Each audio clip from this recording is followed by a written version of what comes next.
The first thing I noticed about her wasn't her face. It was the sound of her voice through the door.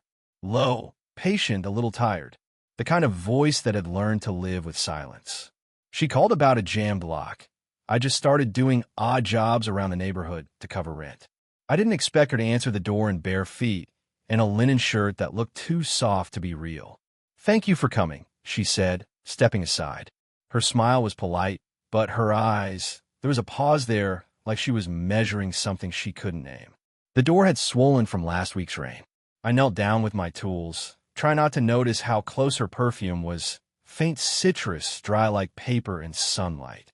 She hovered, offering to make coffee, then half laughing when I said yes, as if she didn't actually believe anyone would want to stay long enough to drink it. Her name was Claire. She said it too quickly, like it was just a formality, but the sound of it stuck to the air. While I worked, she stood near the kitchen counter, watching with a kind of distracted curiosity. Her house was quiet, too quiet for how lived-in it looked. A novel half open on the couch, a single mug in the sink. A life paused mid-sentence. "You do this often?" she asked. "Fix doors." I smiled. "Only the ones that want to stay closed." Her eyes lifted, amused for a second. "And this one?" "This one's stubborn," I said. "Doesn't want to let anyone in. Maybe it's learned to be careful." She said it so softly, I almost pretended not to hear. The wood creaked as I adjusted the hinge. She moved closer, kneeling a few feet away. Her hand brushed mine when she passed me a screwdriver, just the edge of her fingers, but it felt deliberate in the smallest way. When I looked up, she wasn't looking at the door anymore. Her gaze met mine, not searching, not flirting exactly, just steady. It felt like she was trying to recognize me from somewhere, maybe from a time when she used to let herself look at someone like that. The air between us went still. Even the ticking of the kitchen clock seemed too loud. "Does it ever get lonely?" I asked, not sure why. "Fixing things?" she said. "Being careful." Her lips parted slightly, but she didn't answer. Instead, she looked at the door, as if it suddenly mattered again. I tightened the last screw, turned the handle, and it swung open easily. "There," I said. "It's fixed." But she didn't move to test it. She leaned her shoulder against the frame, her hand resting lightly on the edge. "Then I guess," she said quietly, "you're stuck inside with me now." It wasn't a joke. Or maybe it was, but something about the way she said it made the room shrink. The rain started again outside, soft and steady. For a moment, neither of us spoke. I could feel the warmth of her through the space between us, small, fragile, dangerous. Then somewhere down the hall, a phone started ringing. She didn't move to answer it. Her eyes stayed on mine, and I didn't move either. She called me again a week later. Said the door was sticking. It wasn't, not really. The frame had just shifted a little. I knew it. She knew it too, but I went anyway. When she opened the door, her smile was different this time. Hesitant, almost guilty. Her hair was pinned up loosely, a few strands falling near her neck. I tried not to look too long, but my eyes betrayed me. "Sorry," she said, stepping aside. "I think I just missed having it open." Her living room smelled faintly of rain and the same perfume that clung to my memory for days after our first meeting. I knelt by the door again, though it didn't need fixing. She poured coffee without asking this time. "Was it always just you here?" I asked. The words came out too casual. She hesitated, leaning on the counter. "For a while now, yes. My husband travels often. He's good at disappearing." Something in the way she said it, calm, matter of fact, made my chest tighten. I didn't ask more. I didn't have to.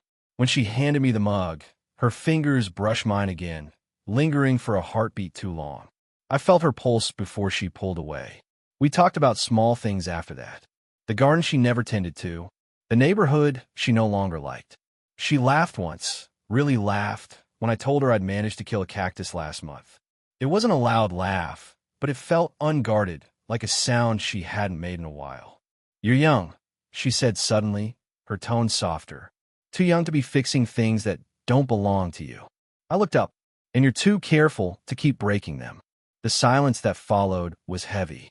I caught her watching me, eyes sharp but sad, like she wanted to tell me to leave before something in her didn't let her. I should have left then, but I didn't. Instead, I leaned to test the door, my shoulder brushing hers. The contact was accidental, but she didn't move away. Her breath touched my cheek, steady at first, then unsteady. "I don't think the door's the problem," I murmured. Her lips parted. "No," she whispered, barely audible. "It isn't." For a moment, neither of us moved. Her hand rested on the edge of the table, trembling slightly. Whether from restraint or something else, I couldn't tell. The clock ticked again, slow and intrusive. I stepped back, forcing the air between us to return. "I should go," I said. "Yes," she replied, but didn't move toward the door. When I finally reached for the handle, her voice stopped me. "You can come by next week," she said, eyes fixed somewhere past me. "Just in case it sticks again." Her words were steady, but her fingers, gripping the side of the counter, weren't. I nodded, pretending not to understand what she really meant. And as the door clicked softly behind me, I realized I already knew I'd come back. It started raining again the next time I saw her. Heavy, relentless, the kind of rain that made you hesitate before stepping out. Claire had called earlier that morning, asking if I could check the window latch this time. I almost said no. Almost. When she opened the door, her hair was damp at the ends. She'd clearly tried to fix it and given up halfway. There was something looser about her today. Less armor, more breath. "I didn't think you'd come in this weather," she said. "I didn't think you'd ask," I replied, stepping inside. We both laughed quietly, though neither of us meant to. The window latch wasn't broken either. It stuck for the same reason as before: moisture, time, and neglect. She stood beside me as I worked, closer than usual. Her shoulder nearly brushed mine.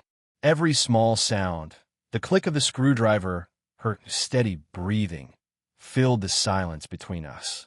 "You could have called anyone," I said, trying to keep my focus. "I did," she murmured. "Just you." The air shifted. I could feel her eyes on me, but I didn't look up. I didn't trust what might happen if I did. A phone vibrated on the table, sharp and sudden. Her husband's name flashed across the screen. She froze, then turned it face down. "He's overseas," she said quickly, almost too quickly. "Meetings." I nodded, pretending it didn't matter. But something in my chest twisted anyway. Not jealousy, not yet, just awareness of what I wasn't supposed to feel. The rain grew louder. She moved closer to the window, staring out. "It used to be easier," she said softly. "Being alone. Then you started knocking on things." "I fix things," I said. "Do you?" Her reflection met mine in the glass. Faint, blurred, beautiful. I wanted to reach out, to touch her shoulder, her cheek, anything to prove she was real. But I didn't. Instead, I shifted closer. The space between us vanished until her breath grazed my neck. She didn't step back. Neither did I. "You should go," she whispered. "I know," but I didn't move. Not until the doorbell rang, loud, jarring, out of place. We both jumped. She pressed a hand to her chest, then to my arm, a quiet, desperate plea for stillness. Through the glass pane in the door, I saw a woman, her neighbor, maybe, waving from the porch with an umbrella. Claire's fingers stayed on my sleeve for a second too long before she pulled away. "Don't say anything," she whispered. The neighbor's voice carried through the door. Claire opened it, smiling too brightly. They exchanged small talk about weather, groceries, nothing important. When the door finally shut again, she leaned against it, exhaling hard. Her eyes met mine. "Next time," she said, almost trembling, "don't knock so softly." Her meaning hung there, between defiance and surrender. And I realized I was already waiting for that next time. The storm that night was worse than the others. Thunder rolled, so close it rattled her windows. I was already halfway there before I even realized I'd left my apartment. No tools, no reason, just the memory of her voice saying, "Don't knock so softly." When she opened the door, she didn't look surprised. She looked like she'd been waiting. "Window again?" she asked, faint smile tugging at her mouth. Something like that. The power flickered, then went out entirely. The house fell into a quiet that wasn't empty. It hummed, low and alive, with the sound of rain and two people who'd run out of excuses. I lit a candle on the table. The light made everything smaller. The room, the air, the space between us. She stood close enough that I could see the rise of her pulse beneath her collarbone. "You shouldn't be here," she said softly. "I know, But you came anyway. I couldn't stop thinking. I caught myself, breath sharp. About the door. Her eyes flickered. Of course. The silence that followed wasn't polite this time. It was thick, magnetic. Every inhale, every heartbeat seemed to pull us closer. She moved first, just a step, but it felt like crossing something sacred. Her hand reached up, fingers trembling slightly as she brushed wet hair from my forehead. Her touch lingered, tracing the edge of my jaw before falling away. "Tell me why," she whispered. I swallowed hard, because every time I leave, it feels like I'm supposed to come back. Her lips parted, but no sound came. The candlelight caught in her eyes, gold and unsteady. "You don't know what this is," she said finally. "You think it's not." I cut in. "I know what it isn't." The words hung there, unfinished but true. She exhaled, slow, unsteady. Then she turned away, pacing once toward the darkened window. Her reflection trembled in the glass. "I shouldn't want this," she said. "Not with you. Not like this." Her voice cracked on the last word. That small, imperfect break undid me more than anything else could have. I stepped closer, careful but certain. My hand found hers where it rested on the window frame. Cold skin, small tremor. She didn't pull away. "I don't care what we should or shouldn't," I said quietly. "Just tell me to stop." She didn't.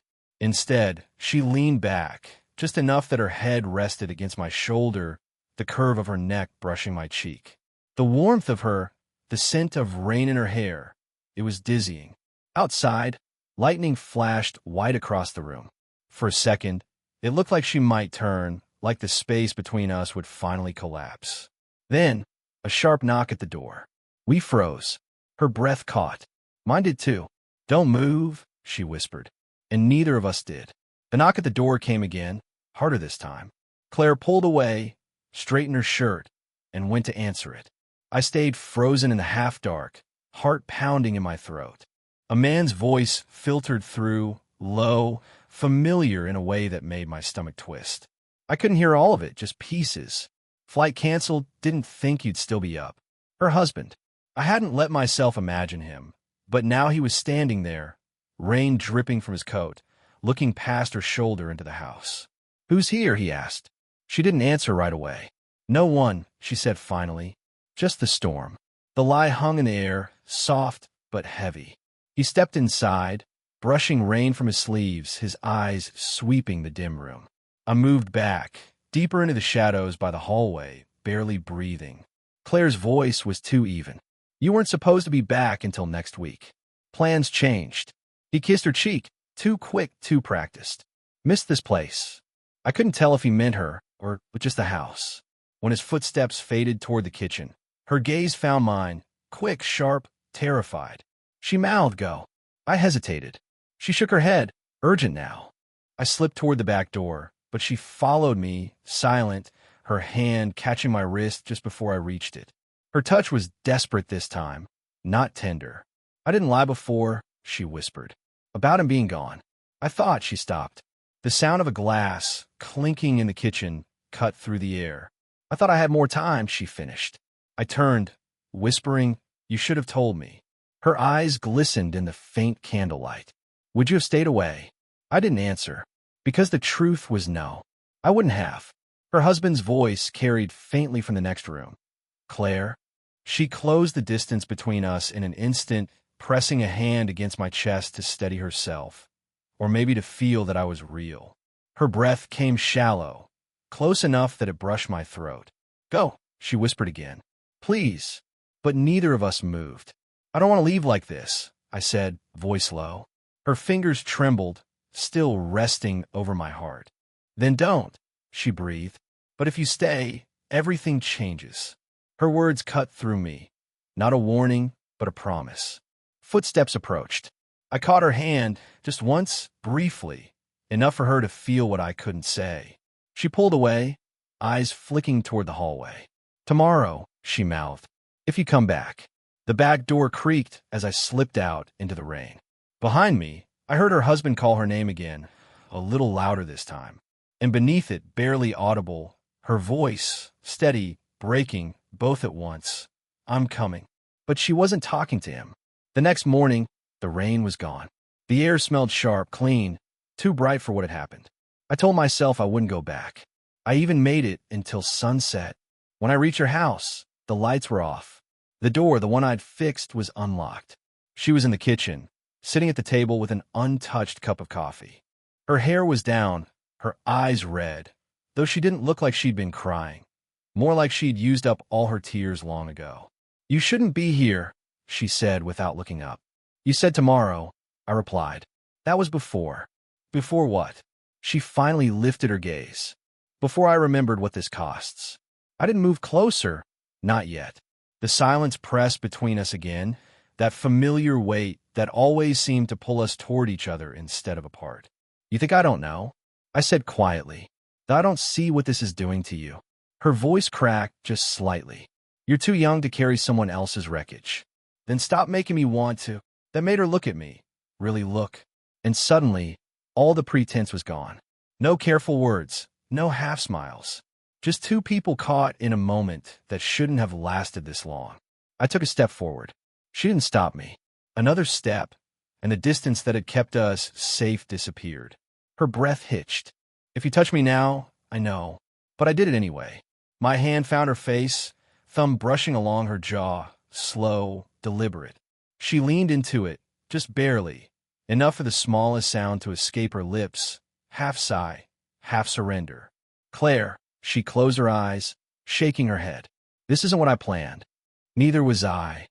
For a long moment, we just stood there, close enough that every breath was shared. The air thickened. The silence became its own language. I could feel her heartbeat through the space between us, wild and uneven. Her hand came up, resting against my chest. "If I ask you to leave, will you?" I hesitated. "You won't." Her eyes opened then, clear, raw, certain. "You're right." And just like that, something gave way. She stepped into me, not a kiss, not yet, but the gravity of it was there, the inevitability. Her forehead rested against mine, both of us shaking, both of us too close to stop. "You make me feel like I'm still alive," she whispered. I breathed her in. "Then don't stop." The sound of a car pulling into the driveway broke through everything, sharp, cruel, real. She froze, our foreheads still touching. She whispered, "Go. Please." I wanted to tell her no, to stay, to let it all burn. But I didn't. I stepped back, slowly, as if pulling myself out of something I'd never get back into again. When I looked at her one last time, she was standing exactly where I'd left her, still, trembling, alive. And for the first time, I understood, sometimes choosing to walk away is the most intimate thing you can do. Weeks passed before I saw her again. The season shifted, leaves turning dry and gold, the air cooler. I told myself it was over, that what had almost happened was just a storm we both survived. But some things don't fade, they wait. One afternoon, I found myself walking past her street. The house looked different in daylight, smaller, softer. I almost kept going, but the sound of the door opening stopped me. She stood there, hair tied back, a sweater draped over her shoulders. She smiled faintly, as if she'd been expecting this exact moment. "The door still works," I said, trying to sound casual. "So it does," she replied. "You coming in? Or just checking your work?" I stepped inside. The house smelled of coffee again, and something baking in the oven, warm, domestic, almost normal. She poured a cup and handed it to me without a word. For a while, we just sat across from each other at the table. The quiet between us wasn't heavy this time. It felt like something had settled. "I thought you'd moved on," she said eventually. "I tried, I admitted. Didn't work." Her eyes softened. "You shouldn't have to wait for someone who's still learning how to let herself be seen." "Maybe I wasn't waiting," I said. "Maybe I just came back to finish fixing things." That made her laugh. A real laugh, not the guarded one I'd heard before. She reached across the table, her hand brushing mine. I didn't move. Neither did she. "You're still young," she said quietly. "So are you," I answered. "You just forgot for a while." Her fingers intertwined with mine, then, slow, deliberate, no hiding this time. There was no rush, no storm outside, no danger waiting in the next room. Just her pulse against my skin, steady and warm. "You know this doesn't make sense," she murmured. "I'm not here for sense." "Then what?" "For you to stop pretending you don't want to be touched." The words landed like truth should, quiet but undeniable. She stood, walked around the table, and stopped in front of me. When I rose to meet her, she reached up and rested her forehead against mine. No urgency, no fear, just closeness. Her breath against my cheek, her hand finding its place at the back of my neck. Maybe, she said, we both needed something to break before it could open. I smiled, and it stayed open. She nodded, eyes closed. This time I wanted to. We stood there for a long time, saying nothing. The world outside went on. Cars passing, a bird calling, the sun spilling through the window. Inside, everything finally felt still. When she looked up again, her voice was soft but certain. Stay a while. I was hoping you'd say that. Our hands stayed locked together as the light shifted across the room, the kind that makes every second feel like it's worth remembering. Did you enjoy the story? What kind of stories would you like to hear next?